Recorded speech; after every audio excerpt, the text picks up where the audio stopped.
Good morning. It is Wednesday, May the 19th. I'm Shane Seeley, and this is the CBC Morning Report. Leading our news, we hear that government is working assiduously to get more Barbadians involved in the international business sector. Special Envoy to the Prime Minister on Investment and Financial Services, Professor Avinash Prasad, says accountants and lawyers aren't the only professions in demand in that area. According to him, people with exportable skills are also looking for work.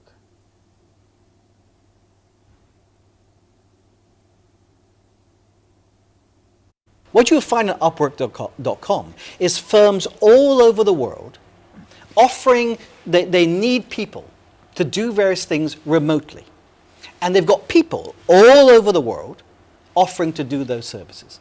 The key to the future is how are Barbadians able to access those websites and be in the value-added bits of that stuff, doing things that they get paid a lot, because one of the things about technology is it actually also lowers wages for other things. You know, Uber is fantastic for consumers, lousy if you're a taxi driver. So we want our people to be able to access new markets for their skills that people want to pay for. As education and training will therefore be critical going forward. It's not just about university. It's the greatest education is learning by doing. So that's why we need to work on apprenticeships, we need to work on training within jobs, and that's why Coursera and the National Transformation Initiative, I've mentioned it once before, but it is so important. People in work can go and Colin Jordan has negotiated that they get free access to 50,000 online courses, and they could transform themselves. It could be anything they want to be by doing that, and that's going to be the key to moving us to the next level. Professor Prasad there making those comments at the Business Barbados 2021 media conference, which was aired live right here on CBC TV8. He also revealed that the international business sector contributed millions of dollars to the local economy over the past 12 months in spite of the COVID-19 pandemic affecting the island's economy. He added it was the only sector that contributed higher tax revenue when compared to previous years. While he did not have exact figures, he suggests the growth could be between anywhere around $50 to $100 million over the past year. Barbados has probably lost around $500 million, $500 million of tax revenues because of COVID. International business added to the tax revenues. The only sector in Barbados, the only sector that grew tax revenues bigger than previously. And a lot of that had to do, as Derek said, with the new taxation environment that Ron Toppin navigated in 2019. And that arrested a multi-year decline we had in tax revenues from that sector. Meanwhile, the president of the Barbados International Business Association, Derek Cummins, says the sector, which has avoided any major layoffs as a result of the pandemic, has also seen growth in a number of companies. We know for certain that there were increased registration in the insurance sector, the captive insurance sector. There was substantial increased registration in international business, the foreign currency permits. So there have been growth not just in the dollar numbers, but in the number of companies on the ground. And Keith Miller, the organizer of the event and publisher of Business Barbados, says there are already examples of companies moving significant parts of their operation to Barbados, including Gildan and Lenstech, which is one of the world's leading manufacturers of ocular lenses. At last count, Lenstech had about 400 employees, and all but 2 of them were Barbadian. And in terms of, and that was from maintenance all the way up to the leading scientists. And they were recruiting biotech graduates from UWI. They give their service to Lenstech. Often they then become headhunted by other companies outside Barbados. The deal that they've got, and it's kind of an unofficial agreement with Ian Hicklin, the GM, is okay, guys, we understand you're going to do 3 years here, develop a new CV. You're going to be seriously headhunted by international companies. The deal is, it's okay to go, but find your own replacement from UWI. We'll take a break here, but when we come back, you'll get a snapshot of the local COVID-19 situation.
The COVID-19 death toll in Barbados is now 47.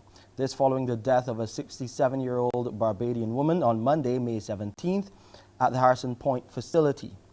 The woman, who suffered from comorbidities, was admitted to the facility on May 6 and spent 12 days in isolation and 9 of those days on a ventilator. Now, 4 new cases of COVID-19, that's 1 male and 3 females, were recorded on Monday out of the 419 tests conducted by the Best Dos Santos Public Health Laboratory. 3 people were discharged, having recovered from the viral illness, leaving 87 in isolation. Since the first cases were identified last March, the island has recorded 3,972 confirmed cases and 3,935 recoveries. Meanwhile, a total of 76,000 vaccinations have been administered so far under the National Vaccination Program for COVID-19, including 45,288 people who have received both doses. There have been 2 suspected cases of COVID-19 reinfections in Barbados. That's what we're hearing from infectious disease specialist and head of the isolation facilities here in Barbados, Dr. Corey Ford.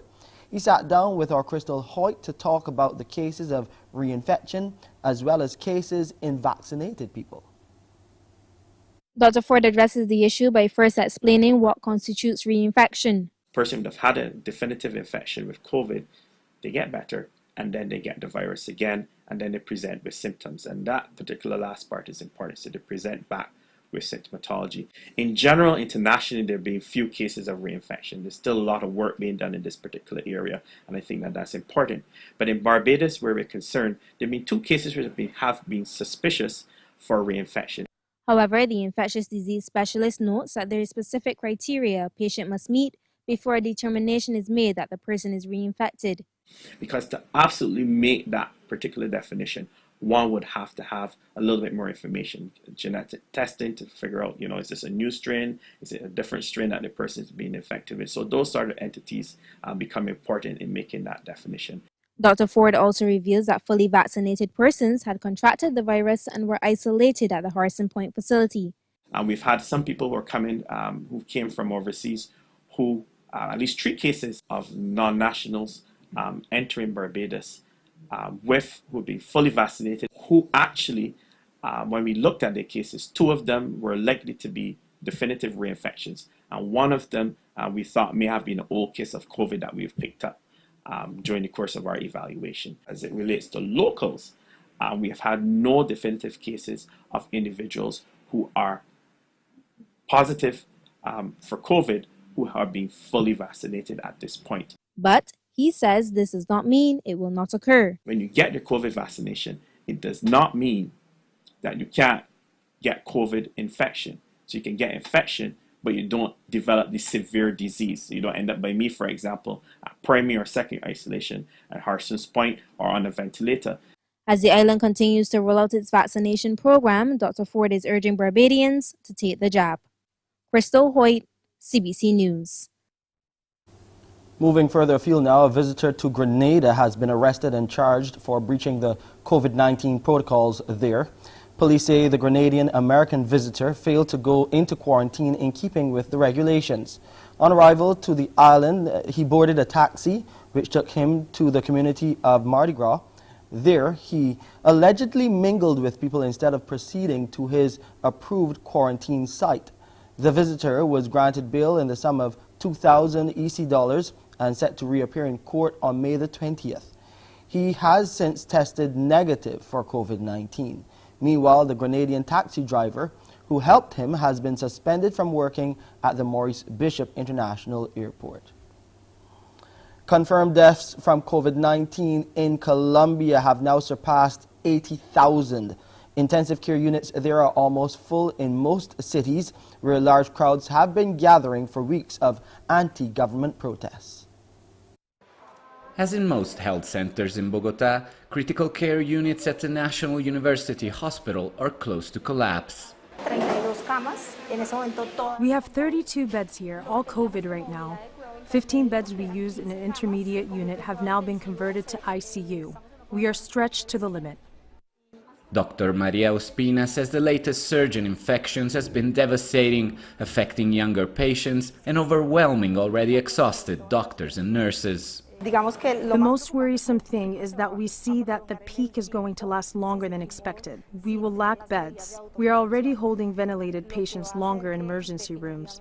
A month and a half ago, a patient would find an ICU in 2 hours. Now we are looking at a day or longer. Colombia's third peak of infections has been the most contagious and deadliest, with the average number of daily deaths close to 500. In Bogota, the government says it's planning to transfer patients by air to other cities. Let's come back home now and hear what's happening on today's edition of Morning Barbados with our very own Pearson Bowen. Good morning, everyone. Coming up when you join me here on Morning Barbados, we'll be connecting with the Barbados Workers Union to hear how they are using online classes to bring further benefit to their membership. Join us for that. Also today, our obstetrician will take a very detailed look at vulval disorders and vulval cancer. What is it? What are the symptoms? What are the treatment options available to you? Don't miss that. And we'll also today be telling the story of the Carolinas and Barbados' connection to the Carolinas as well through an NCF-produced film. We'll hear who is Josiah when we meet with the producer in just a little while here on Morning Barbados. Back to you, Sheen. Thank you, Pearson. When you come back, we'll hear a hot topic on the lips of many Barbadians being discussed right here on the Morning Report.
Barbadians have been extremely vocal about the apparent ease in which people charged with murder and gun crimes are granted bail.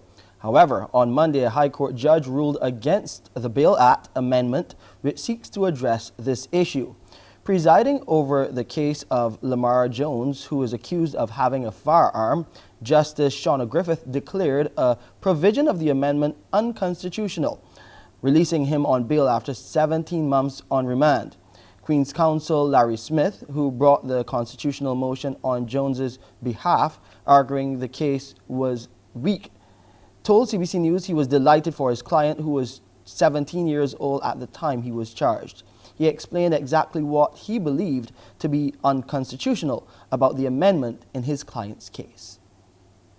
One of the reasons being that the 24-month period where someone accused of murder, treason, high treason, and a firearm offense which carries an imprisonment of 10 years or more, except in one circumstance as it related to our client, would not be entitled to bail.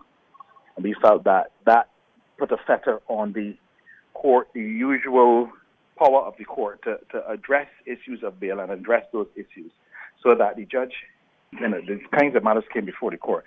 The judge had no power to deal with the application on its merit, but rather once the person did not fall within the exception, he automatically went to prison or remand for 2 years. Now, when asked about the public perception of the ruling, Mr. Smith said attorneys, magistrates and judges are members of the Barbadian society too and are aware of the rise in gun-related crimes and understand what the amendment is trying to achieve. However, he says the remedy for people being on bail and reoffending is for trials to be heard in a more reasonable time. My view has always been that when a person is arrested, the police are saying without more that we have sufficient evidence at this juncture to prove the case that we are charging with beyond reasonable doubt. Yes, you may have further investigations. You're going to interview some other people and so on. Yes. The issue is that after 4 years, 5 years, 6 years, 7 years, and there's been no trial, but the person is in prison.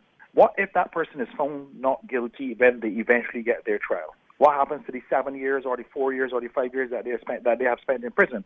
Are they going to be compensated by the state for that time in prison? Because you're presumed innocent under the laws of Barbados. So while you're in prison awaiting trial, you are an innocent man accused of a crime, and that's it. In response, the Attorney General, Dale Marshall, has agreed cases being heard in a reasonable time is an issue. He says government has made strides in dealing with that matter. The Attorney General admits, however, that it is still acknowledging the grave threat people reoffending while on bail pose to society. Coming to government, finding just shy of 1,000 criminal cases to be done in the assizes, and only 2 judges, that's 500 cases per judge. Now we have 5 judges, but obviously the number of cases has increased.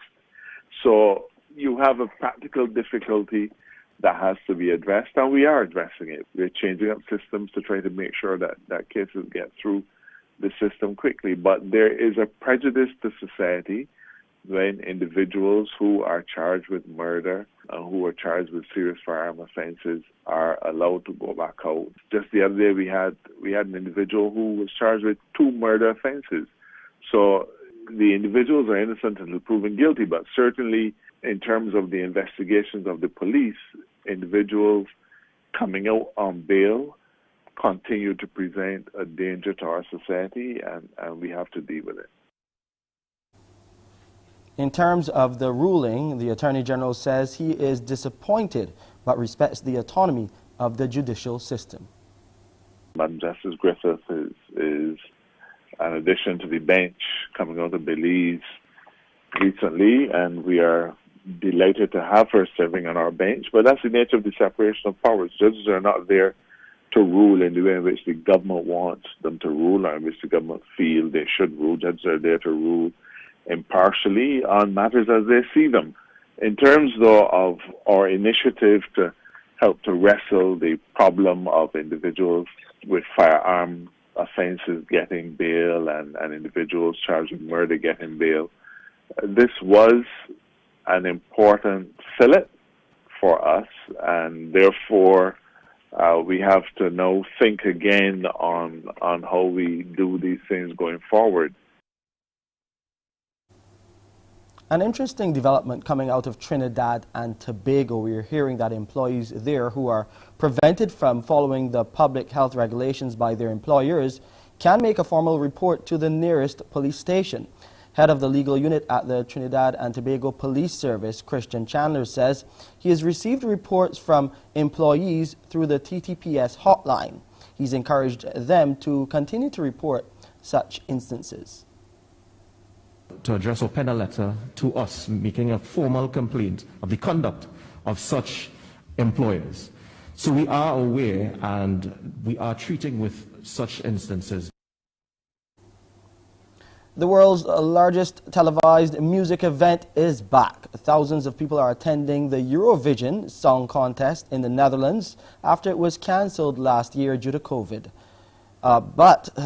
Of course, it is being dominated by the same COVID-19, testing and social distancing. It is not just the pandemic, though, that is playing a big role. Politics is as well.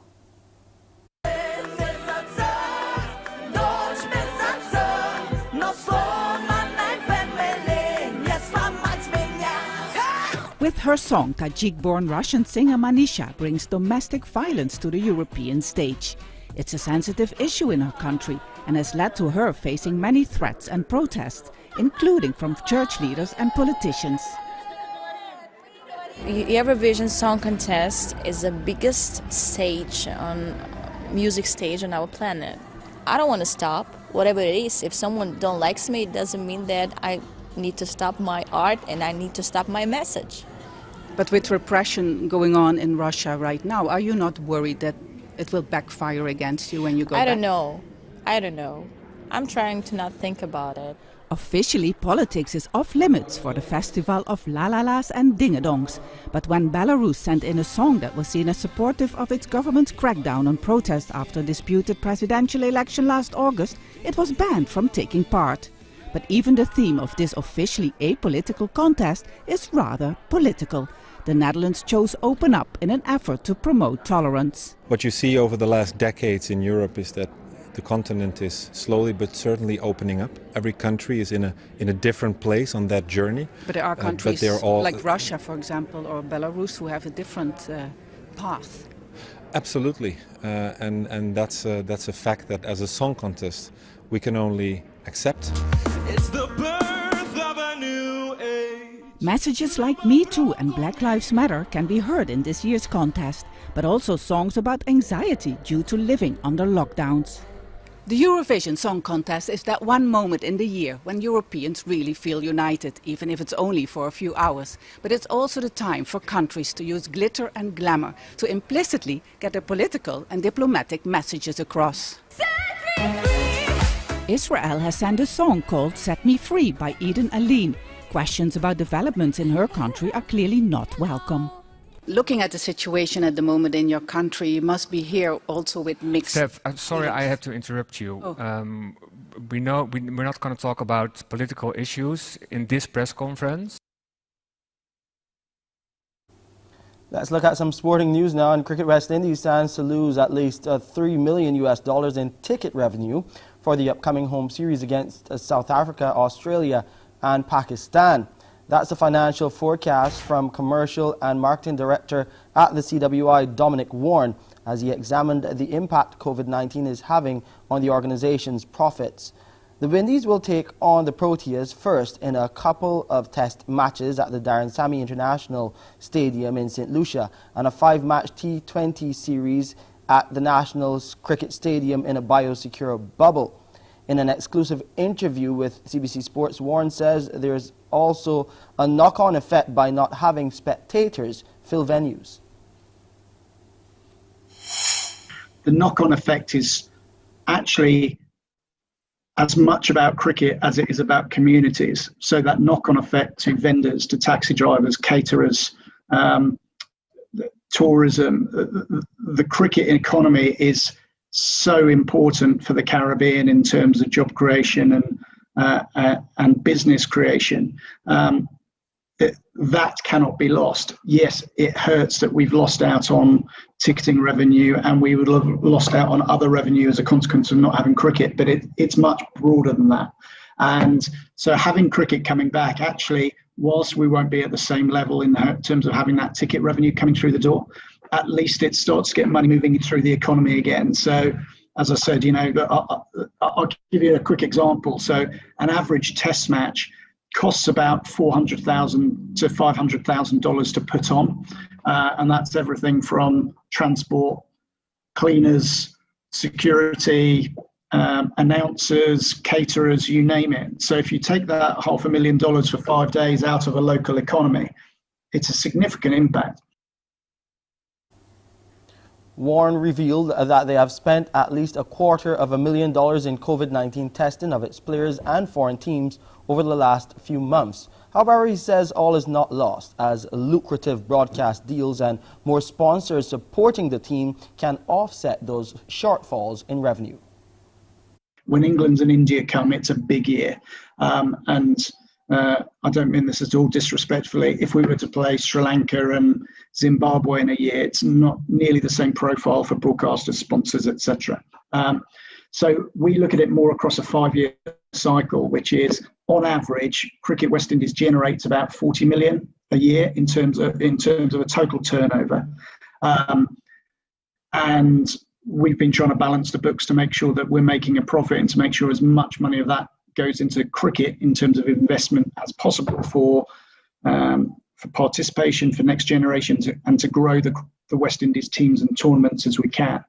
So our revenues will, certainly across a 5-year cycle, will have dropped, and this is a slight estimate here, but will have dropped over that 5-year cycle by about 20 to 25%.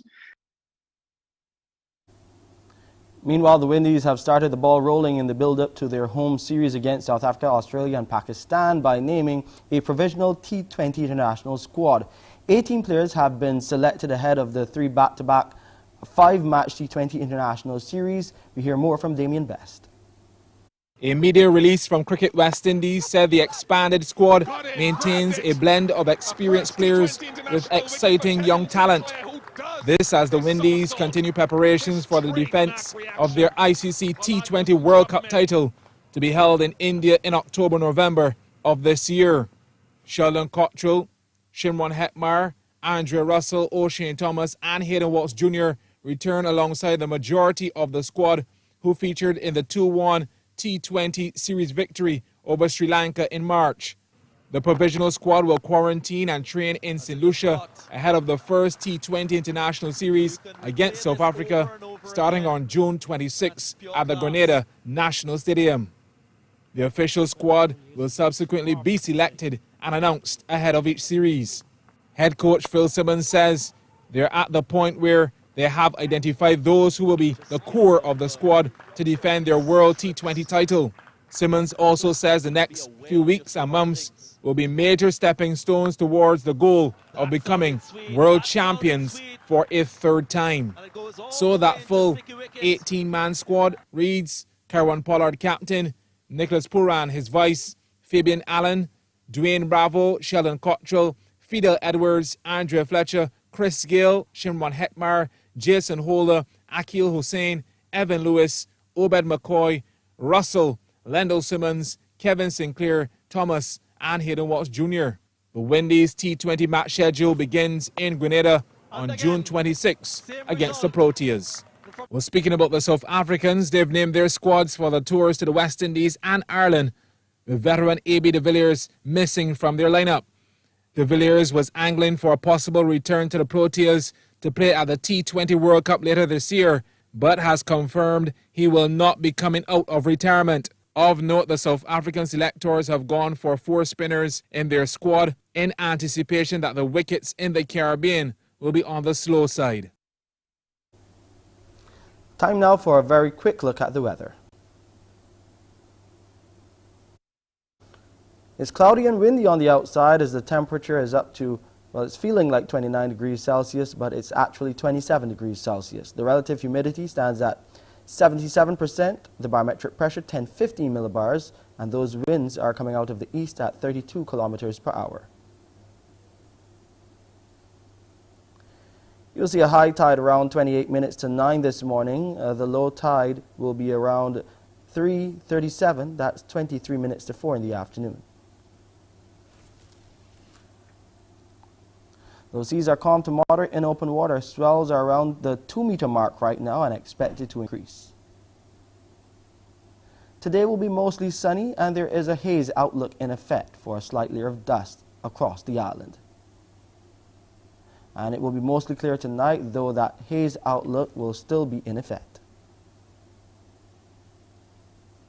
Over the West Antilles today and tonight, it will be fair to partly cloudy with a few brief isolated light showers.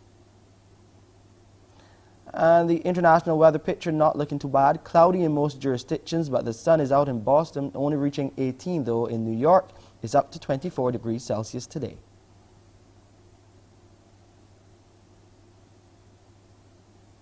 And that's it for this edition of the Morning Report. I'm Shane Seeley. Morning Barbados starts now. Wake up, wake up, wake up, wake up. Barbados, get up. Good morning. Good morning, Barbados. Good morning. Good morning to you. Good morning. Morning, morning, morning. Good morning to you. Good morning. Morning, Barbados. Good morning. Good morning to you. Good morning. Morning, Barbados. Good morning. Wake up, wake up, wake up. Morning to you. And a wonderful Wednesday morning to you, everyone, everywhere. Welcome to Morning Barbados for today, Wednesday, May the 19th, 2021. I am, as you see there, Pearson Bowen, to keep you company here on Morning Barbados today. Welcome to those of you viewing us on our Facebook stream at CBC Barbados and also on our Morning Barbados Facebook page. And to those of you watching us on our YouTube channel, Caribbean Broadcasting Corporation, thank you for joining us. Welcome to today. Today, we'll also be hearing from the Community Independence Celebration Secretariat about that open call for all of the parish talent as we gear up for this year's Community Independence celebrations. So we're looking forward to hearing from them what is on offer and what are the possibilities indeed and how you in your community can lend to the success of your particular parish. But let's get started today by looking at what I call journaling, or those whiteboarding of your thoughts and your plans and your goals. We're happy to join with us this morning in sharing with that our registered counseling psychologist and the author of a new book, Brenda Roach. Good morning to you, Brenda. Good morning, Pearson. How are you? I'm doing very well. How do you do? I am good, thank you. It is so wonderful to see you again. And you've done something which I think is so very interesting, because we're hearing a lot about vision boarding, being able to express our thoughts and then work towards those thoughts if we write them down. And so you've written a book called Reflecting and Journaling Towards a Meaningful Life. Why? Why? I'm one of those people. I always wanted to write a book, right? And I kept pushing it back and putting it back. And my husband told me, just write the book. So I decided, okay, let me write this book. And it's really about, like you mentioned, journaling and reflecting. I love journaling from a young child. So, you remember when you think about journaling, you're thinking about a young girl on her bed with a diary. Yes. And you know those ones that had the little locks. I had one of those. So my mother was always she really fostered that from an early age for me.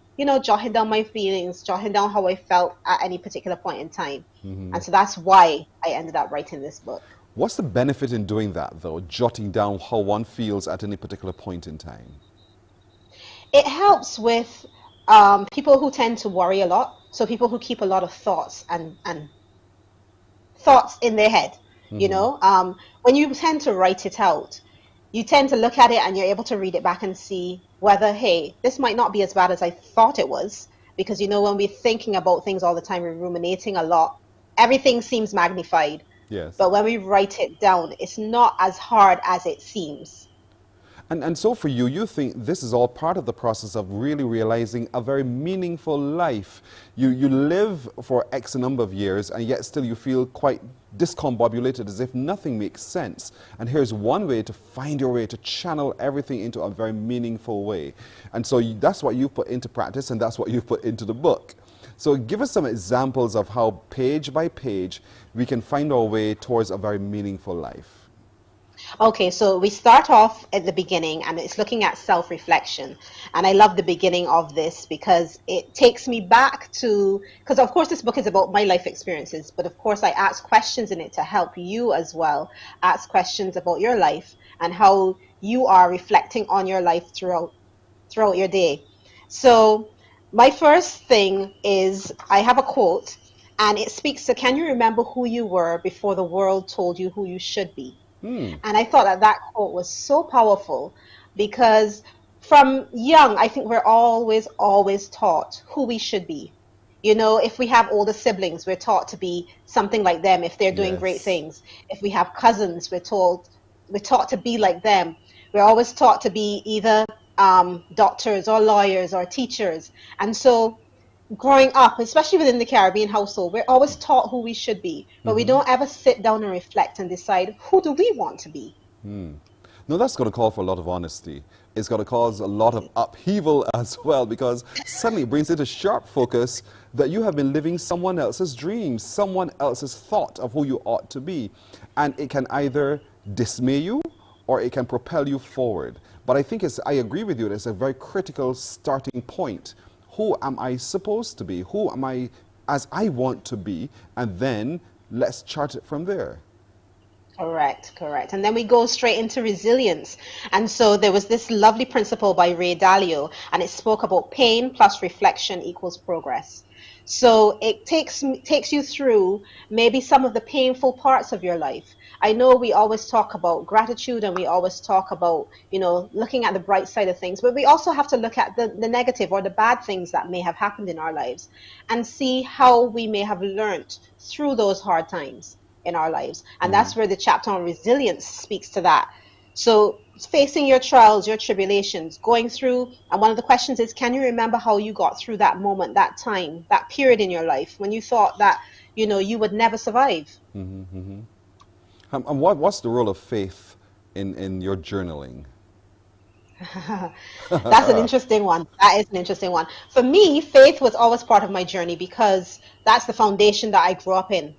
A lot of Caribbean people on the whole, or people throughout the world, they have grown up on faith. They have that foundation. And then sometimes they stray away, or we all stray away at some point, and then we come back sometimes. Or sometimes we may need a little push to come back.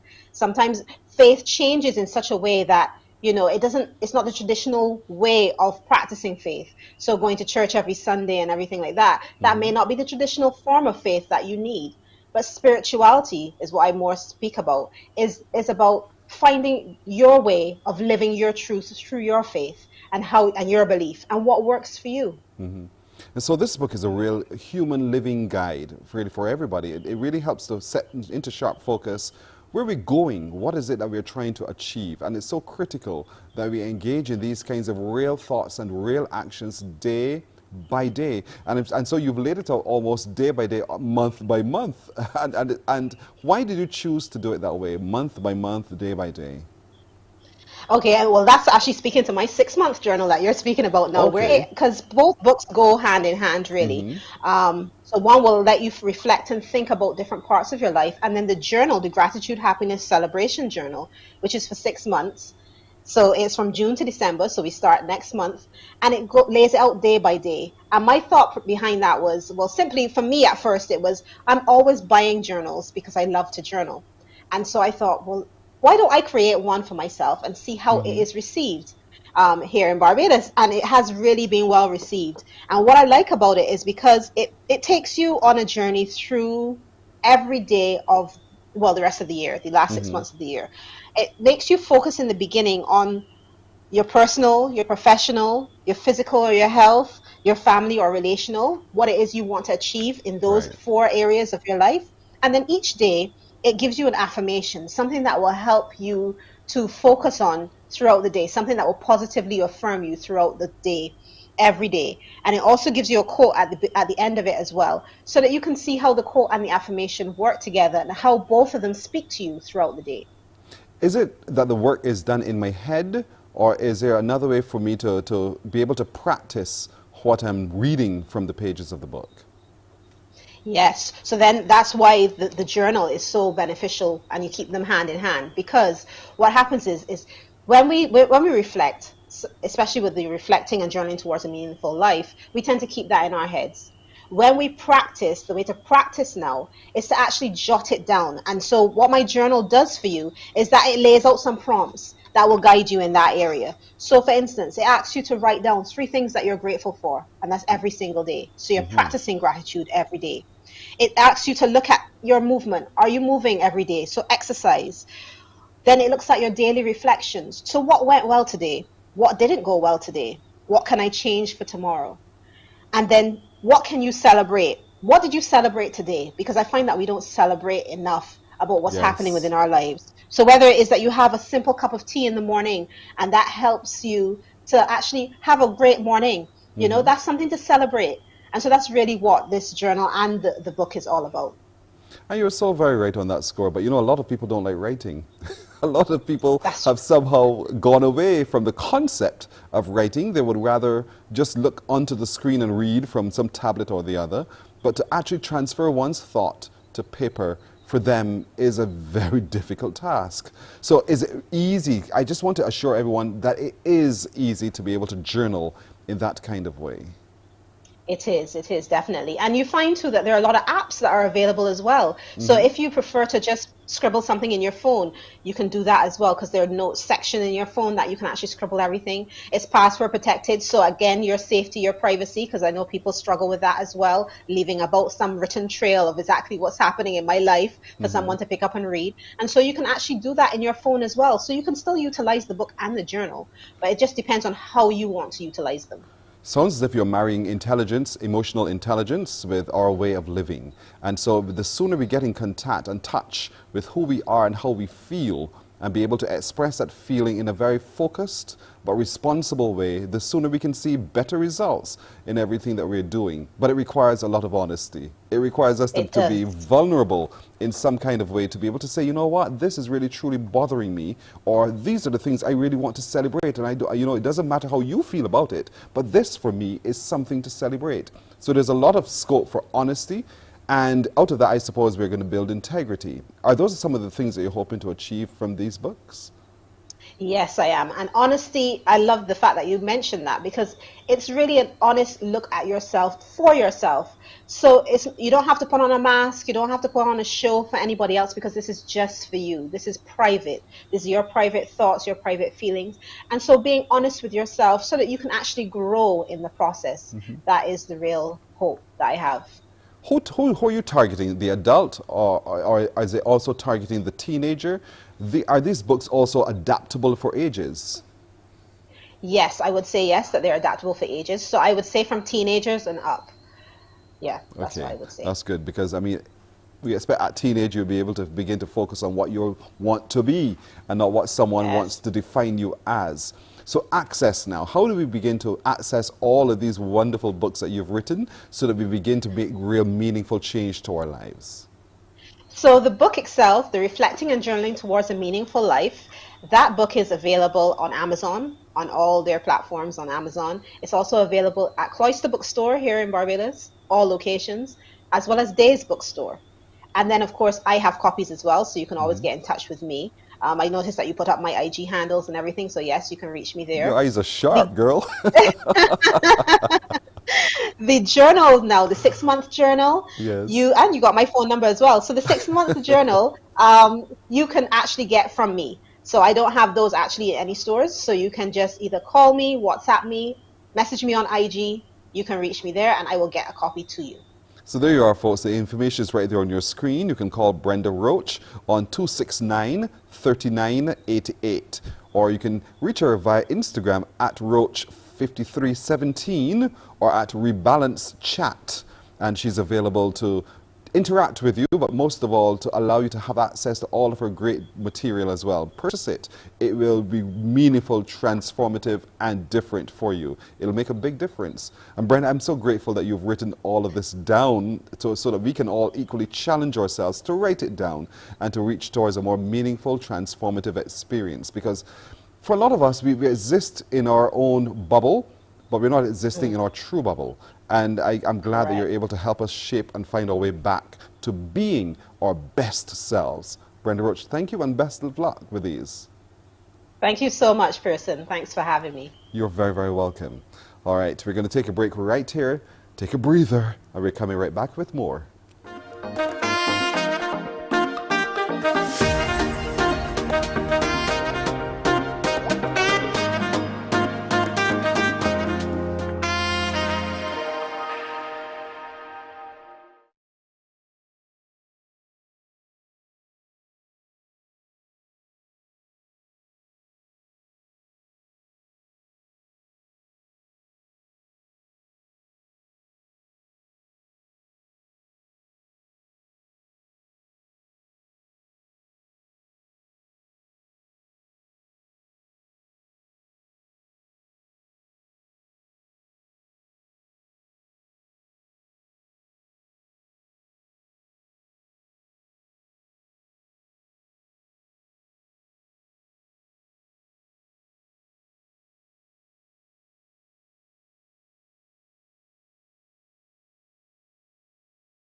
Morning, morning, morning. Good morning. Good morning to you. We're approaching 12 minutes now to go to the hour of 7 o'clock. As I told you when we started, we're going to look today at that hunt for parish talent. Deidre Gittins is the promotions officer with the Community Independence Celebration Secretariat. Deidre, good morning to you. Hi, good morning. How are you doing today, Deidre? I am pretty good. How about yourself? I am doing very well. Thank you for asking. Now, Deidre, the parish independence celebrations are on. And so the hunt now begins for those parish talents. But, you know, there are protocols in place. So whereas before we probably would have had those big shows at different venues across the island, your appeal is now a little different. What's different this year? Well, as you would have mentioned, Pearson, we would typically have our parish independence committees host either an audition or a parochial talent show. But this year, we're going to be doing it virtually. So we're actually asking interested applicants to submit a video of their performance, and that actually would enter them into the parochial talent shows. So they submit this video to whom?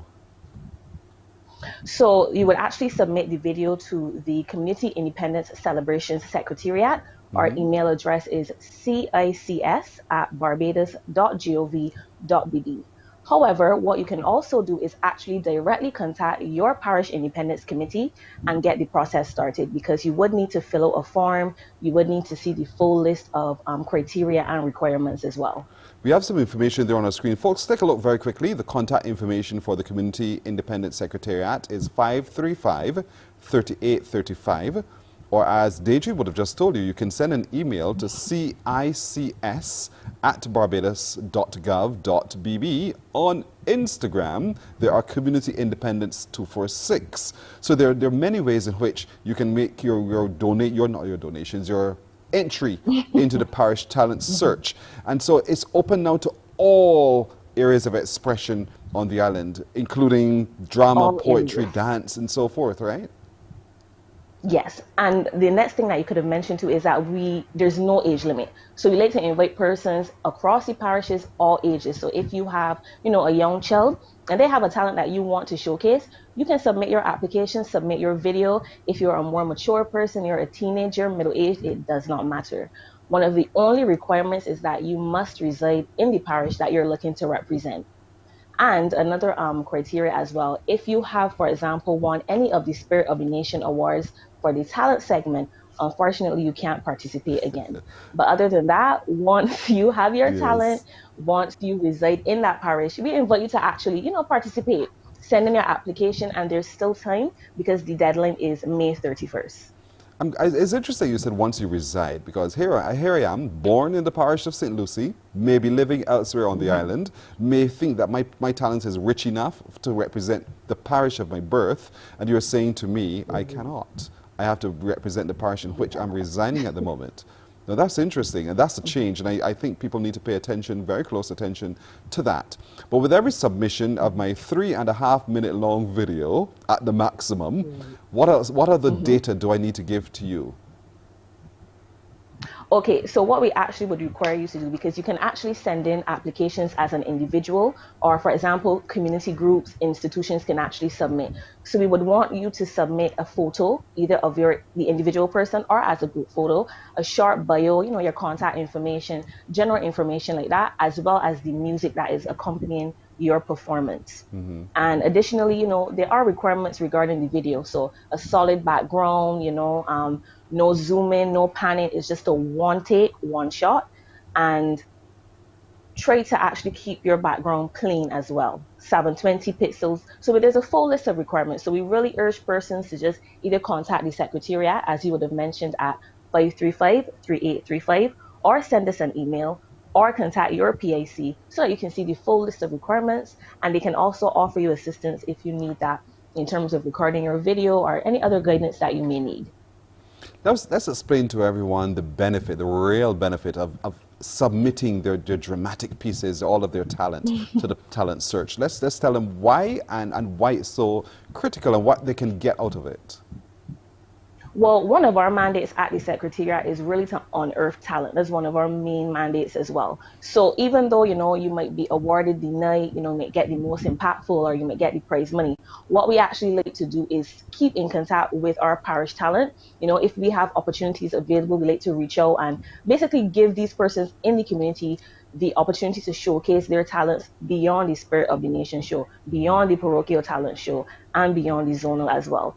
So even if, for example, there are events within the ministry, or if persons would approach us, we like to refer persons as well. So we like to think about it beyond the night of the final show. And that's what we like to encourage persons. Even if you don't get to that stage, there's lots of other benefits included by partnering with the Secretariat as well. You're quite right, and there's a developmental process that obtains, and so you find yourself really truly benefiting by entering the talent search for the Community Independence Celebration Secretariat, and the search really continues for the Spirit of the Nation show that usually happens in November. But right now we want everyone to remember you have until the end of this month, to submit your entries and get those entries in with all the data that we're requiring, because the opportunities are real. You win. You represent your parish. You get attention. You get support from the Community Independence Celebration Secretariat. And that is something that no one can take from you, but there's truly no great value greater than that, the fact that you can represent the people with whom you reside. But it's critical that your submission is from that person who lives within their particular parish. And I know already, because I've seen some parish ambassadors out and about at work in their community. How is that going, though, in terms of the parish independent secretariats themselves submitting who's representing and going from there? Okay, so how the process would work is once you actually submit that information, it's about 3 levels. So each PIC, they would usually either have the audition or the talent show. So they actually are tasked with selecting their judges and what's not. So 5 acts are selected from each parish to go on to the zonal levels. And then from the zonal level, 1 person is selected from each parish to represent at the Spirit of the Nation show. You said to me now that the talent segments are going to be virtual this year for now. So with every submission, and let's say you get 20 out of St. Lucie, 30 out of St. Michael, and so on, how we would have had a show before we move on to the next stage. With those submissions, what's the next stage after that? So initially, the acts will basically come down to about 5, and then we're actually going to package them and actually air it as a television series on CBC television and as well as Trident 10. So we're going to package it as a mini series with 11 episodes. So it's a big change from what we would typically do. So you're not only going to be showcased in the parish, but you actually have the opportunity to be on television before the Spirit of the Nation show as well. And who assesses me to determine that I'm the best talent out of St. Lucie? Well, each parish would have their panel of judges that would do just like an initial chopping down to make sure that everything is appropriate. Make sure the acts are up to scratch, and then they go on to represent the parishes. All right. So once again, there's an open call for all dramatists, all those into poetry, dance, miming, multimedia, singing. If you play an instrument, that's great as well. And any other unique form of performance and entertainment, you are encouraged to submit your video very, very soon. You have until the end of the month. But let's remind everyone again of what the criteria is and what are the things that you need for them to be able to submit. So as Pearson would have mentioned, you might have been raised, grown in a parish for your entire life, but if that's not where you currently reside, that's not the parish that you can represent. So you must make sure that you reside in the parish that you wish to represent. Of course, all ages are welcome, and as long as you have never won any award at the Spirit of the Nation show, you are welcome to participate. The deadline is May 31st, and your submissions should be no more than 3.5 minutes. I know sometimes persons may like to go over, but you will lose points for any additional time that you go over the allotted time period.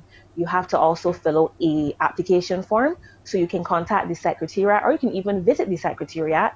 We're based at the Ministry of Youth, Sports and Community Empowerment, which is located at Sky Mall, Hackett Hall. Collect your application form, or you can just email us. Email one of your PACs and get the application form as well, and the list of requirements to be able to actually produce and submit your video submission. It's open to all ages, and you have until the end of the month. Contact information again, call the CICS, Community Independence Celebration Secretariat, on 535-3835. Write it down, folks, quick, 535-3835, or you can send your email to cics@barbados.gov.bb and take it from there. Of course, your parish independence secretariats themselves will be able to guide you through the process as well. And we want to wish everyone great luck, and because the opportunity is tremendous and because the benefits are also tremendous. Deidre Gittins, the promotion officer with the CICS, Community Independence Celebration Secretariat, thank you. And we want you to remind us, because we want to remind everyone of what else is happening as we make our way towards the Spirit of the Nation show towards November. Thank you so much for joining us. Thank you. You're very welcome. All right, before we head to the news and take that break, let's tell you what is today's good decision of the day, brought to you by Glucerna, with nutrients to support your immune system. We said move-in tip today. Here's one. When you move into a new house or an apartment, always set up your bedroom first and make the bed. That way, when you're exhausted and have had enough, you can just fall into it. Nothing worse, I can tell you, than being exhausted and having to make the bed before getting into it. That's a good point. When you move in, set up your bedroom first. Make the bed. Get it ready, because you will be exhausted, because when you're exhausted, that's the place you want to go lie down and relax. So make sure it's all ready. There's nothing worse than walking into the room and it's not yet ready. So where do you rest? Make that your good decision of the day today as one of your moving in tips, brought to you by Glucerna, with those nutrients to support your immune system. A break, and then the news. Morning, morning, morning. Good morning. Good morning to you.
Morning, morning, morning. Good morning. Good morning to you. Here's Shane once more with the news. Yes, and we're hearing this morning, Pearson, that there are more opportunities opening up in the international business sector, which apparently has been holding its own during the COVID-19 pandemic.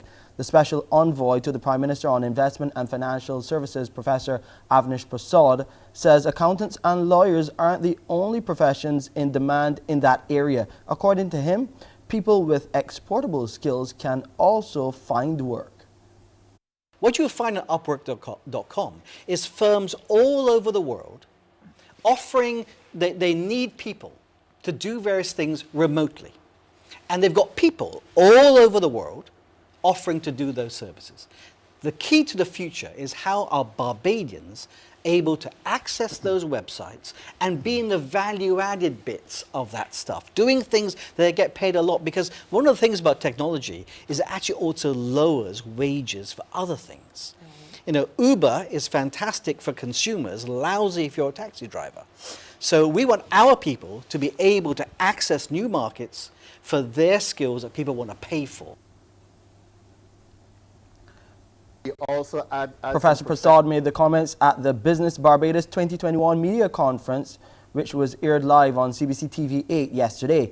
He also revealed that the international business sector contributed millions of dollars to the local economy over the past 12 months, even in the midst of the pandemic. He added it was the only sector that contributed higher tax revenue when compared to previous years. Meanwhile, the president of the Barbados Business Association, International Business Association, Derek Cummins, says the sector, which has avoided any major layoffs as a result of the pandemic, has also seen growth in a number of companies. Know for certain that there were increased registration in the insurance sector, the captive insurance sector. There was substantial increased registration in international business, the foreign currency permits. So there have been growth not just in the dollar numbers, but in the number of companies on the ground. Barbados has recorded another death related to COVID-19, bringing the death toll to 47. This following the death of a 67-year-old Barbadian woman on Monday, May the 17th, at the Harrison Point Isolation Facility.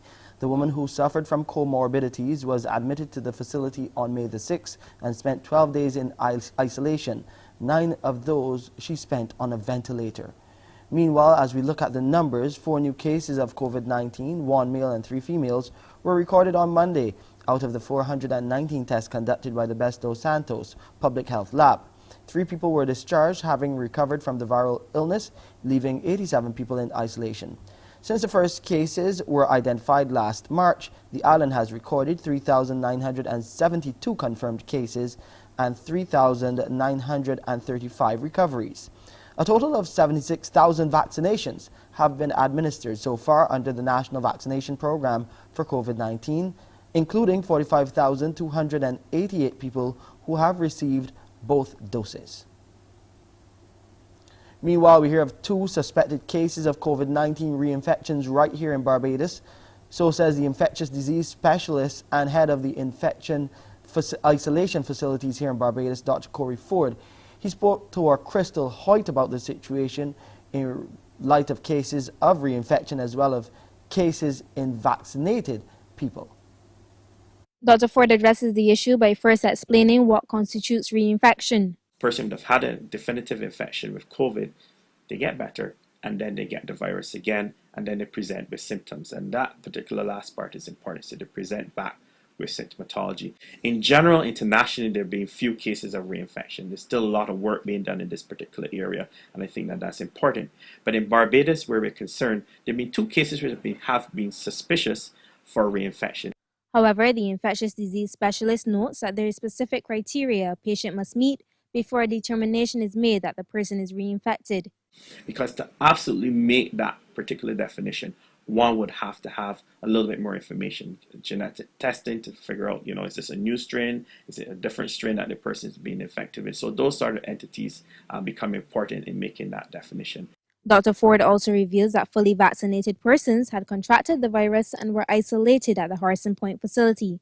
And we've had some people who are coming, who came from overseas, who at least 3 cases of non-nationals entering Barbados who've been fully vaccinated, who actually, when we looked at their cases, 2 of them were likely to be definitive reinfections, and 1 of them we thought may have been an old case of COVID that we've picked up.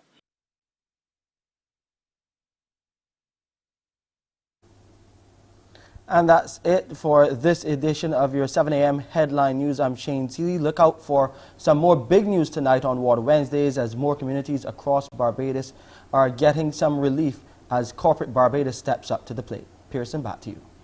All right, more news coming up at 12 noon in the CBC Newsday right here on Bajan TV, TV8. 7 after the hour, we're back with our Crumbs question of the day after this break. Morning, morning, morning. Good morning. Good morning to you.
Morning, morning, morning. Good morning.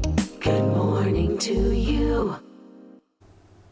You know what time it is. It's time for you now to win with Crumbs. In our Crumbs question of the day, time for you to call us on 228-5562 or 228-5563. Those are the only numbers to call to answer today's Crumbs question of the day. And I'm sure you're asking yourself, what is Crumbs question of the day? So am I. So here we go. Here is today's Crumbs question of the day. Your question is, who is Barbados' national heroine? Who is Barbados' national heroine? Who is Barbados' national heroine? Do you know? Call us now on 228-5562 or 228-5563. Answer correctly and you win with Crumbs Bakery. Remember, Crumbs is just super delicious right down to the very last crumb. So who is Barbados' national heroine? 228-5562 or 228-5563. It's 9.5 minutes after 7 o'clock now. Let's take a look at this. I will tell you all about it right after. Take a look.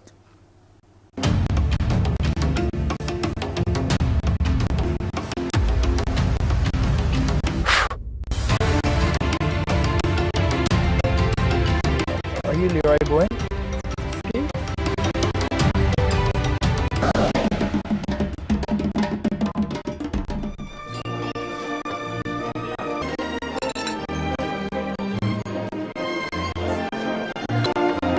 Tell me more about this great plan you have. Break these negresses and train them like a hound to get your money's worth. Get this strong, son. Come on! Back on! Our lands are ambitious, but Barbados just does not have enough land to really spread his wings. We must petition the king, grant this rich and fertile province. Yeah!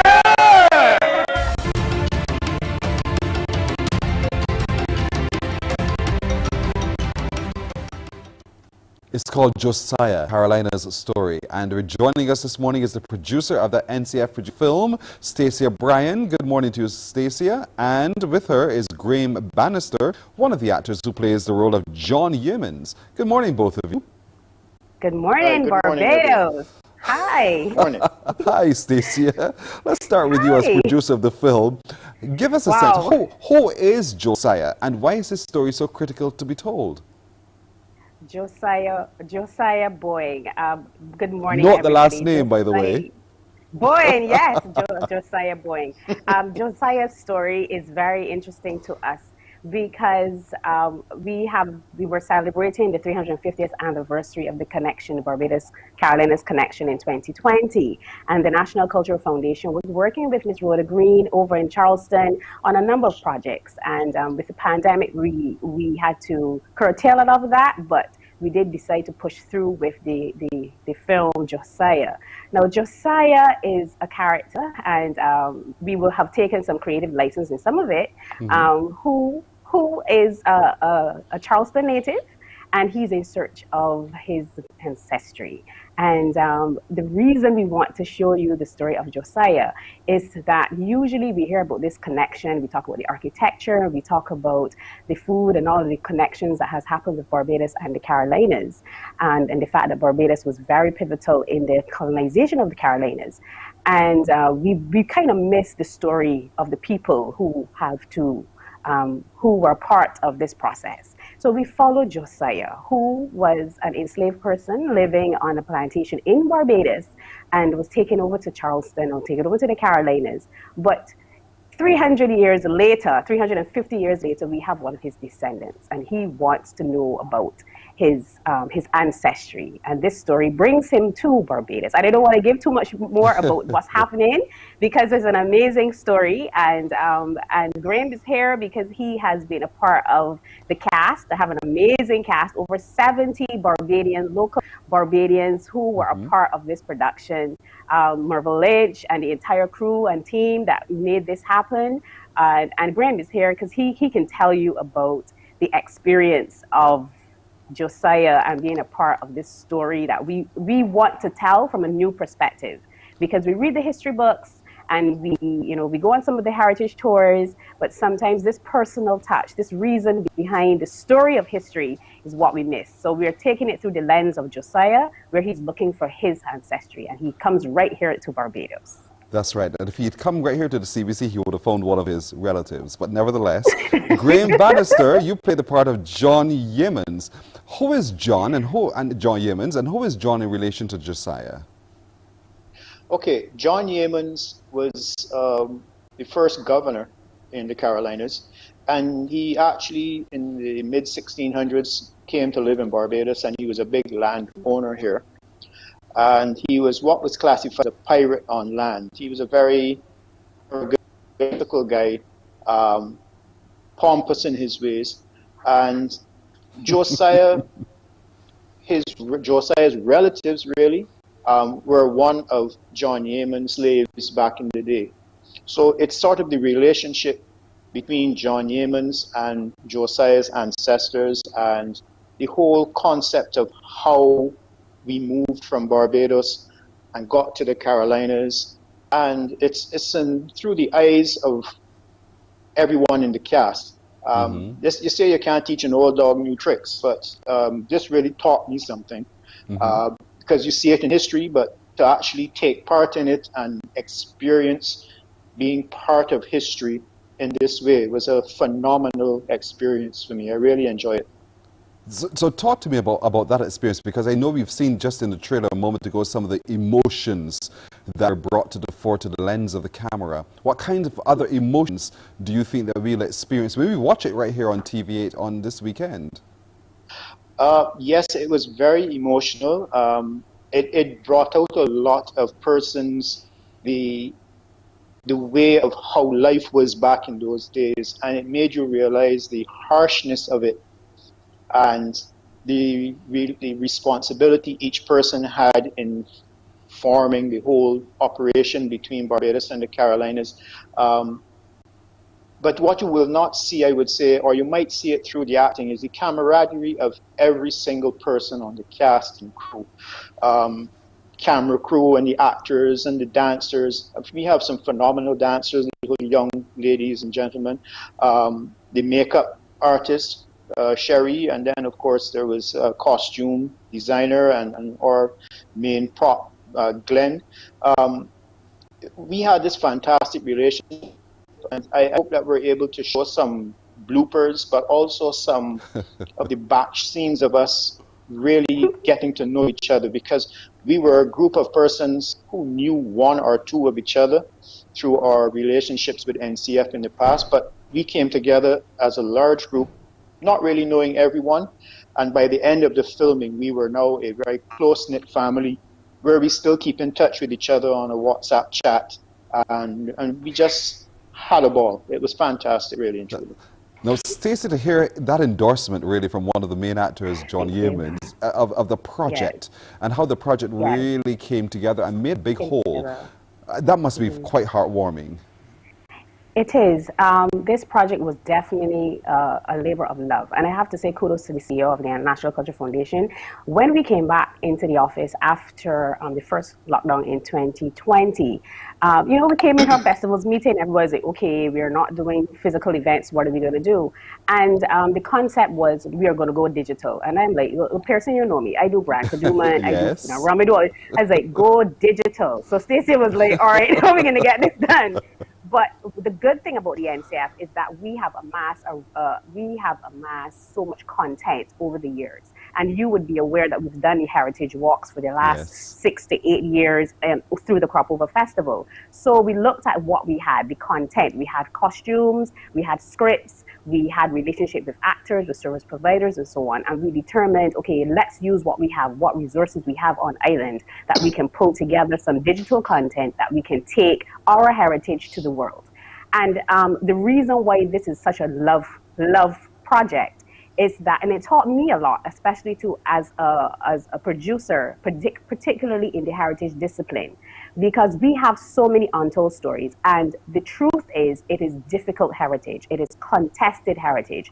It is heritage that you see from different perspectives. And it was a learning curve, because something as simple as what Graham is saying, people from different backgrounds who had never worked with each other, who have different understandings of what culture is and how to relate to it and what they see as things that they hold dear. We had to sit down and work through a script together and determine how are these characters, some who are very ruthless, some who are villains, some who you will fall in love with,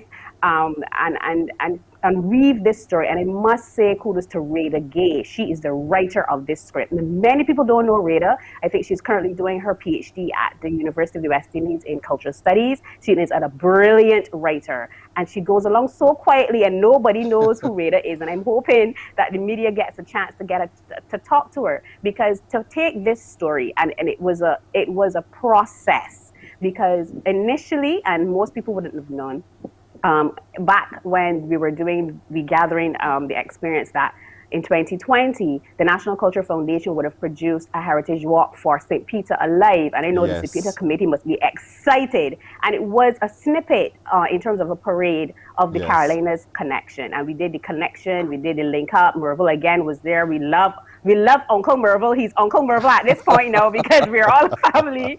And what happened is we took the basis of this script and we said, no, we've been doing this. We have our costumes. We sat down with Rada, and as I said, the transformation of taking the idea of, okay, we have these parades and we have these scripts and we have some baseline information about certain things.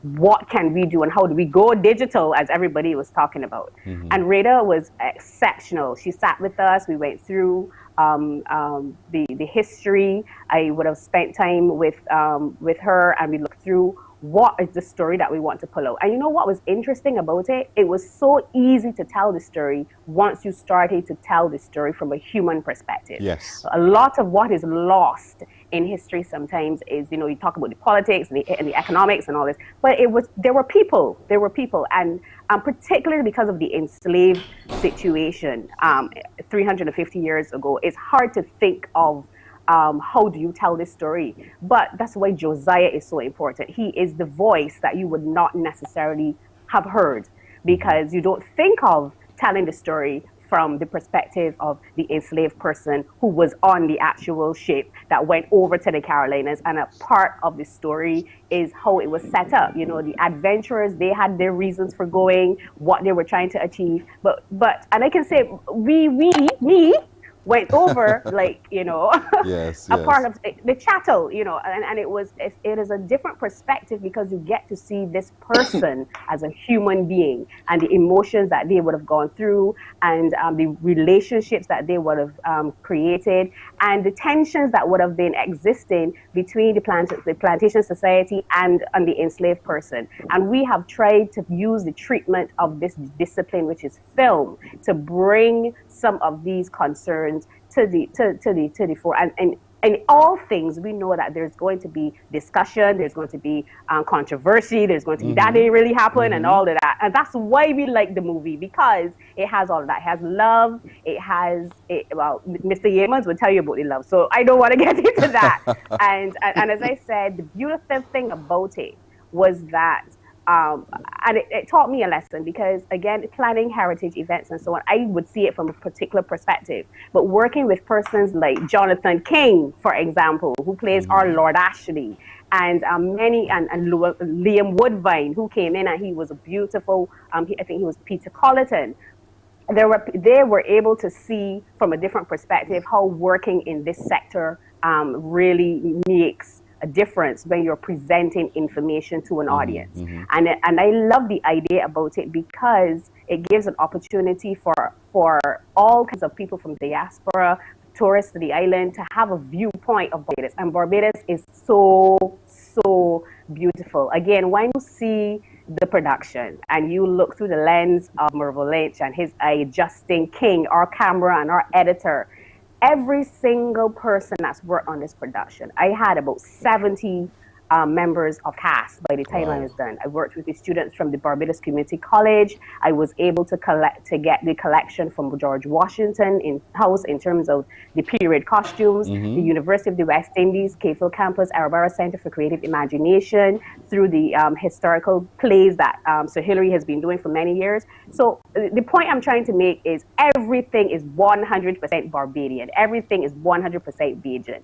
We were able, every cast member, every crew member, everything you see on set, everything was procured on island. So that, for me, is a success. You've now got us ready to watch this. We got to watch Josiah, the story of the Carolinas.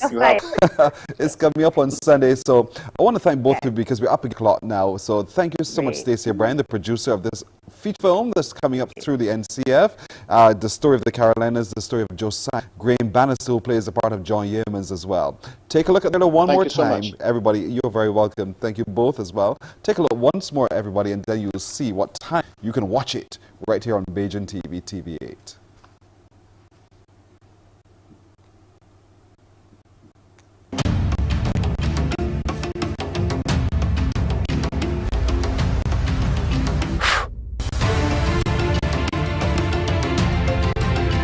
Are you Leroy Bowen?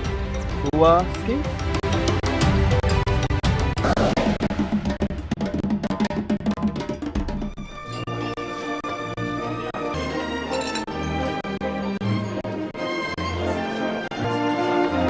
Tell me more about this great plan you have. Raise Negroes like horses and train them like a hound to get your money's worth. Yes, sir. This strong, son. Come on, mark on the boat. Our lands are ambitious, but Barbados does not have enough land for Peter to really spread his wings. We must petition the king for a grant of this rich and fertile province.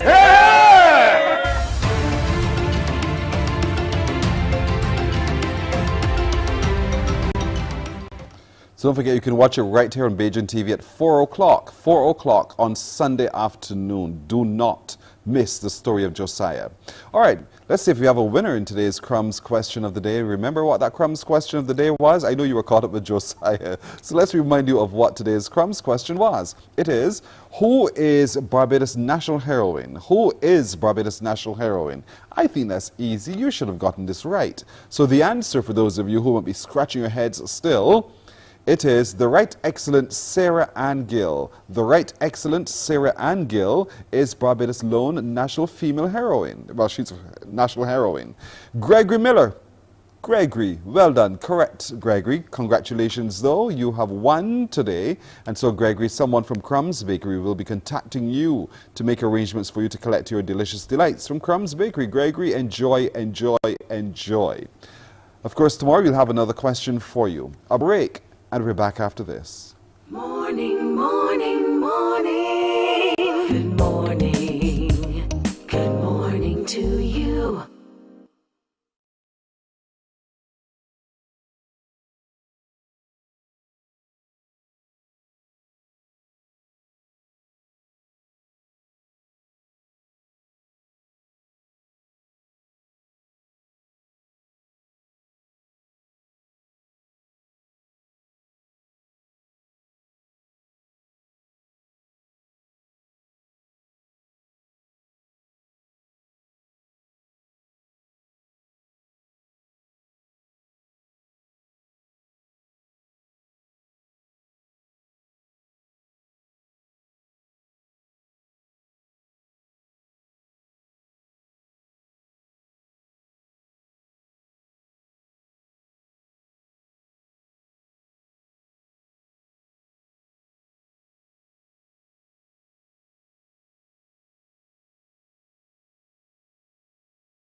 I look forward to this every day. 28 minutes after the hour of 7 o'clock. Time for you now to win with the Barbados Heart and Stroke Foundation's Childhood Obesity Prevention Quiz as we continue in this month of May to mark Child Month. And we're working with them, of course, to bring greater awareness to good health and nutrition for our children. You call me on 228-5562 or 228-5563. There is a question. Answer the question correctly and you'll become a winner. And we'd have a little back and forth, of course. So here comes today's Childhood Obesity Prevention Quiz question. That question is, and it's easy, what group of foods falls under legumes? What group of foods falls under legumes? See how easy that is? You're on the phone already. Good morning to you. Hello. Hello, my name is Javier Boying. Good morning. I answer is peas. Good morning, good morning, good morning. It's time to rise and shine. 228-5562 or 228-5563. Let's see if we get that person into my ear. Good morning. Good morning, my name is Javier Boying. I'm still not getting you there, but you keep thinking. The question is, what group of foods falls under legumes? Let's try one more time. Good morning. Hold on. I got some cotton. Let's see. I'm hearing a lot of other things, but I'm not hearing that caller in my ear. Good morning, caller. Yes, please. All right. Somewhere I can hear it in the production area away from me that there's some noise, and it suggests to me there's a caller on the air. But into this ear, I'm not hearing anybody, so I can't tell you whether or not someone is talking to me. There you are. Good morning. Excuse me. Did you hear that? I'm a little bit confused. I'm a little bit confused. So just let's pause on that for just a moment. Caller, you hold on. You stay right there while we try to work this out so that I can get everything coming from you. But the question is, what group of food falls under legumes? And when you call, you wait and you follow my pace. And we will talk nicely as we engage together, all right? So 228-5562 or 63, those numbers to call. Shall we try one more time? Let's see if we can have that connection done. Good morning. Good morning. Good morning. I'd like to answer. You want to answer the question, I believe is what you're saying. What's your first name? My answer is peas and beans. Good morning. My answer is peas and beans. I think I'm going to need the assistance of the production crew. You can tell me in my ear whether that person is correct, and if they're correct, based upon what we know, if the person's correct. All right. Well, you stay on the phone, whoever you are. You stay right there. Someone will tell us, you know, your name, so that we can actually begin to announce your name for the rest of the world. But well done. Thank you. The answer is peas, beans, nuts, and seeds. Those are some of the foods, the group of foods that fall under legumes. Peas, beans, nuts, and seeds.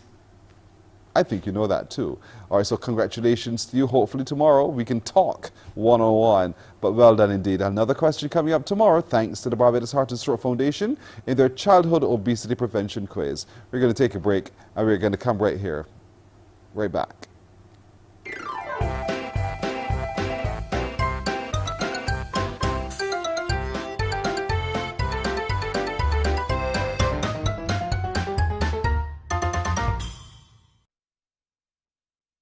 Morning, morning, morning. Good morning. Good morning to you.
Morning, morning, morning. Good morning. Good morning to you. 26 minutes now to go to the hour of 8 o'clock as we turn our attention to the ongoing efforts of the Barbados Workers Union to continue to engage with their membership and to bring value to that membership as well. We're joined this morning by the Communications and Information Officer, our good friend Simone Codgerton. I went to say Nicole Codgerton, forgive me. Simone, good morning to you. How are you? I'm well, thank you, Pearson, and good morning, Barbados. It is so good to see you again. I know you've moved into your new role as Communications Officer with the Barbados Workers Union. How's it been going so far? Oh, wonderful. I'm getting used to this. This is an entirely new area for me, but yes, I am enjoying it. And you know, the pandemic has just stepped right in just when you moved in, and so now here it is. We've got to find new ways of doing all of the things that our membership expect of us. So I know that you're now offering some classes, because part of it, of what you're offering your membership, is also being able to equip them for the next stage. So tell me what's going on. Yes, so the Frank Walcott, let me just make sure to debunk that message that has been out there that the Frank Walcott Labour College has been closed. That's not so. It has always been open, and we have been going into online courses, as you said, e-learning. For the last 6 weeks, we wrapped up our courses. We've had 40 courses so far, and it has been amazing. The interest has been amazing. People are logging on and signing in and trying to sign up for these courses, because with as you said, with the pandemic, we had to change. We had to make sure that people are able to pivot and go into different areas, perhaps even to become an entrepreneur. So the courses allow us to be able to do that. I know oftentimes people thought that the Labour College would have simply offered courses in unionism. You know, that's all it was. And I see you shake your head and say, no, that's not all we do. So give us a range of the courses that one can access through the Barbados Workers Union's Frank Walcott Labour Union College. Yes, of course, because as I said, some people are out of work and you might be looking at different things to do and you might have a different interest. So we've had from human resources to marketing, we've had Spanish, we have English courses. The other day we had on Saturday an event planning course. There are different areas: occupational health and safety, how to learn to put your best resume together for a job interview. You know, you have to make sure that everybody is able to either get back out there into the workforce with a new role in the same organization, getting into a new organization, or if you can't get into an organization, in this case, you can think of something that you've always wanted to do and use that and become an entrepreneur. So that's what we have been targeting our courses to be able to do. So how do I know what's available? What courses are available? Well, you can just contact us. It's that easy. You can go online on our website, bwu-bb.org, and you can register through the website on the page that you're showing now. You can either email us at fwlaborcollegebwu@gmail.com, and I'll say that again, fwlaborcollege@bwu@gmail.com. You can email us if you have an interest. We have a database that we've also been sending out to our members, but if you're not a member and you want to receive information, you can contact us through any of those areas, or you can go online to our Facebook and Instagram. We're all over, and you'll see the lineup of courses there. Now, the beauty of the whole thing is I don't have to be physically on the campus. I can be anywhere and almost at any time to access these courses. Is that how it works? Can I be, let's say, at 8 o'clock tonight, because I couldn't make the 9 o'clock class? Can I log in later and do it? Well, not at the moment, because we would have shared the details with from the course with the persons who would have registered.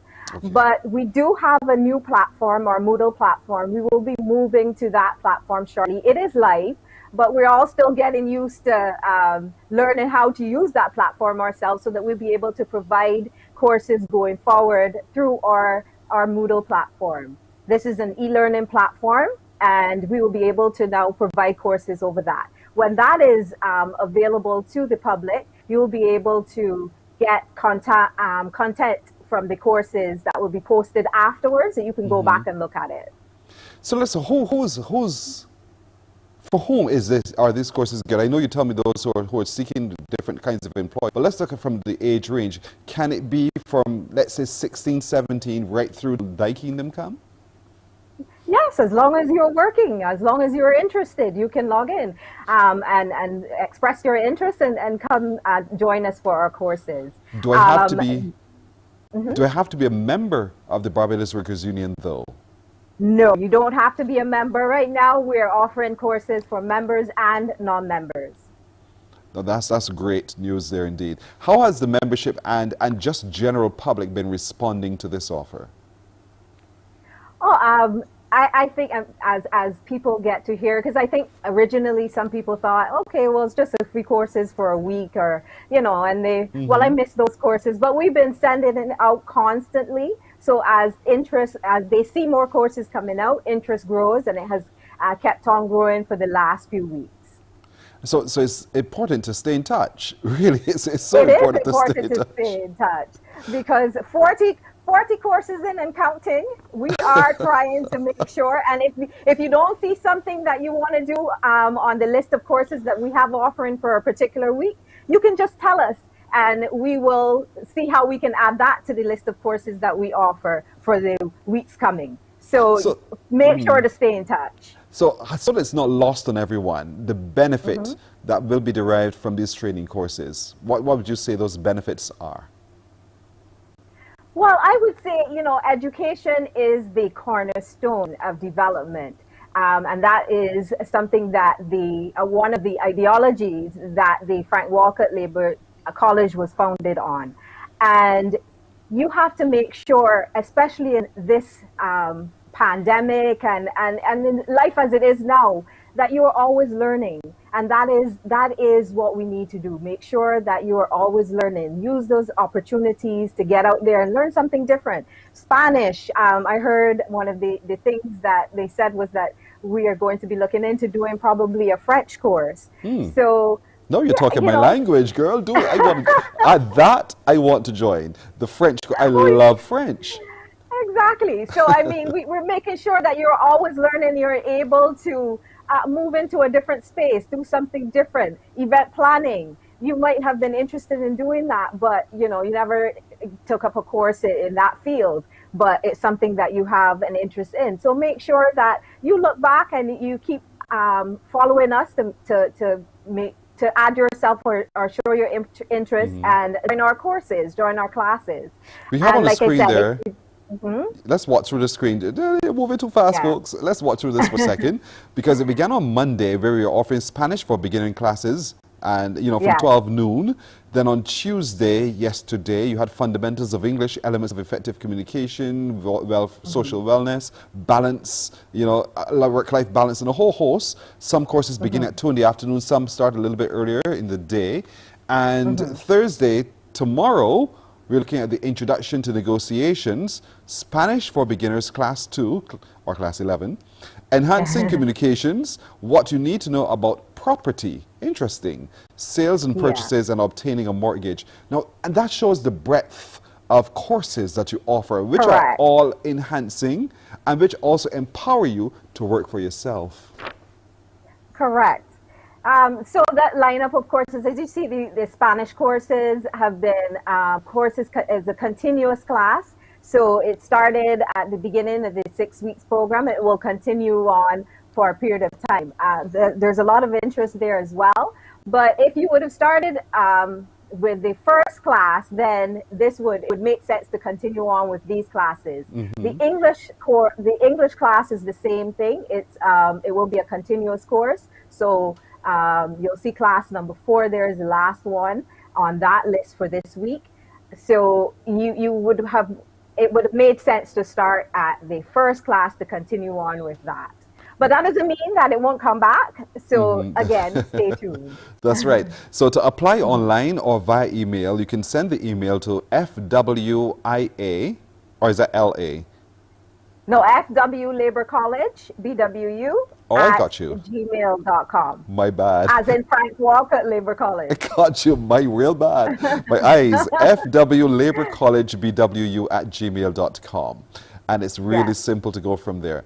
Just in the few minutes that we have left here, Simone, I want to hear from you. What's new with the Barbados Workers Union that you can share with us and to excite your membership? Well, of course, the courses, and there's so much going on. I don't even know where to start. I think our members have been reaching out to us with all the different things that have been bothering them, the issues, and our officers have been working really hard to make sure that they can assist and answer their questions. And I think people tend to, or there's a lot of information going on out there, or misinformation. And I think the best thing for you to do right now is to contact us. If you have an issue, we've been contacting you. We're always willing to help, to listen. And you can reach out to us anywhere. As we say every week on our radio program, you can reach out to us on our IG pages or Facebook pages. You can call us 573-5000, or you can email us. We have the BWU marketing @outlook.com email that you can just reach out to us at any time. And our officers are also available via telephone. If you are a member, you also know their contact numbers, or go directly through your delegates to be contacted so that they can reach out to our officers. So the Barbados Workers Union is very much still at work on behalf of its membership. Still at work. Correct. Simone Codgerton, Communications Officer, thank you so very, very much for joining us this morning. Again, we want to encourage everyone to sign up for a course. They look interesting and they will be beneficial to everyone. FW Labour College. Remember the address? At gmail.com. BWU at gmail.com. All right. Thanks, Simone. Best of luck going forward. Thank you so much. Thank you. You're very welcome. We're going to take a break right here. When we come back, an adult subject, but one that needs to be discussed. Stay with us. Morning, morning, morning. Good morning. Good morning to you.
Morning, morning, morning. Good morning.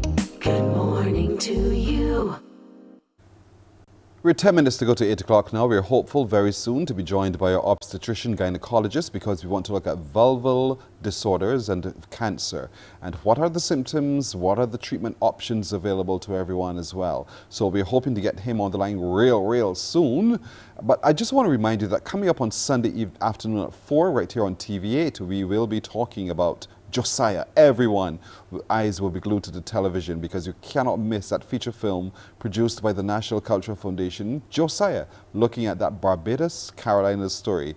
You're going to hear the name Bowen. Don't be alarmed. You'll get to know a little bit about the Bowen clan and its connection between Barbados and the Carolinas as well. So look out for that. I think I will want to hear more about how that Bowen played a role in what's happening, because Josiah was a Bowen. So just hear the story of Josiah is coming up, and some actors who are really, really good at their craft have been a part of that production produced by the National Cultural Foundation. And that's on Sunday, right here on CBC TV8 at 4 in the afternoon. You would have just heard from Simone Codrington, the Communications Information Officer with the Barbados Workers Union, of those courses that are online, e-learning as an option for you. FW Labour College BWU at gmail.com. That's the email address to which you should address any query at all. But it's important that you get on there and get signed up for some of those e-learning classes that are available. There's something for everyone to equip yourself for the next stage of your development and your opportunity for employment. Do we have Dr. Barker on the line? Dr. Barker, good morning to you. Dr. John Barker, obstetrician gynecologist. Good to see you again, sir. Hi, good morning. How are you doing? I'm very well, thanks. That's okay. Time is really up against us now. So let's look at what are some of the common vulval disorders that present? The commonest one is dermatitis. Essentially is like inflammation of the vulva due to irritant.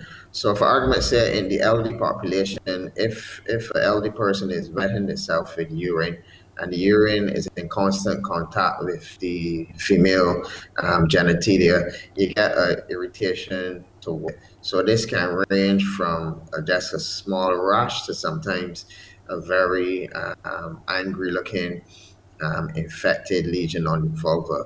So this is one of the most common things that you would see. Other things that you can see would be other disorders like lichen sclerosis or lichen planus.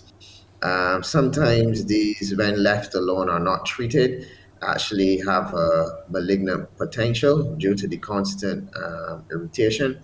And the other weird stuff would be sometimes you can get disorders of the skin itself in vulval intraepithelial neoplasia, or sometimes really you can get vulval cancer. So those are like 3 or 4 of the more common vulval disorders that you would see. In relation to symptoms, sometimes you can get itching. Itching is the major component. Sometimes you can get breaking of the skin. You can get whitening of the skin as well. And sometimes you can either get depigmentation, which is loss of the color. You can get raised areas, or you can get lumps, or sometimes you can get ulcers as well. I can hear everyone asking, all right, doctor, you said a few things there that I'm experiencing myself, so now what do I do? What do you say to that? Right. It's best that you see a medical professional. Sometimes what you would get with some of these patients would be they would go to, say, the general practitioner or anyone, and essentially they're treated for fungal infection, which most of the time is the right thing. So you get what you call a vulval vaginitis. But in relation to the symptoms, if the symptoms don't improve, then this is when you have to be thinking, is there something else going on? And if there is something else going on, what could it potentially be? Right, so essentially the best person then would be to be referred to the gynecologist, and we will have a look at the vulva to see exactly what we can see. If we can't see anything, then the safest thing is to swab, and if there's a particular area that is itching, depending on what it is and what we see, then the next best step towards that would be a vulval biopsy. I go by the slogan, seeing is believing, and tissue. So if I don't have a conclusive diagnosis, then if I think, then I would usually biopsy it, because the issue is when you have one disorders like lichen planus and lichen sclerosis, have a malignant potential, and all of these, depending on which ones you look at, steroids. So it's best to have what we call a tissue diagnosis or histological diagnosis, so that we know exactly what we're dealing with. When you're treating the dermatitis, for instance, What kinds of treatments are you using, and would that cure it?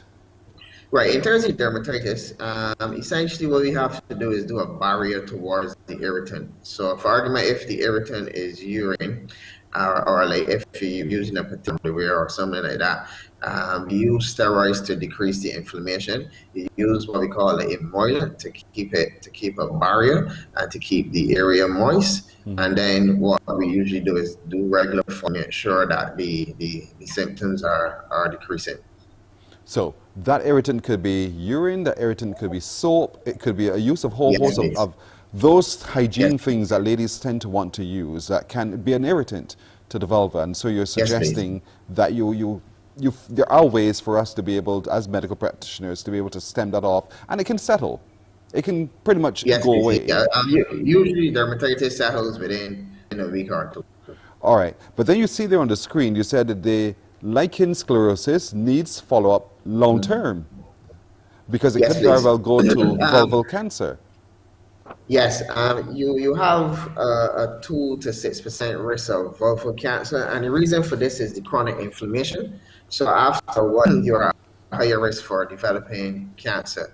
So essentially what we do, as long as we have the histological diagnosis, so that's why I say that it's best to biopsy these patients, because if you don't biopsy them, you don't exactly dealing with. So in relation to the initial treatment would be with a high dose steroid, and you use the barrier treatment or the emollients to keep them below moist.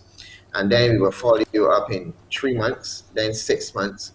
And once we see good regression, then it's yearly follow-up. But this is yearly follow-up for a long time, sorry. Right. You mentioned also as one of those disorders, VIN. What is VIN?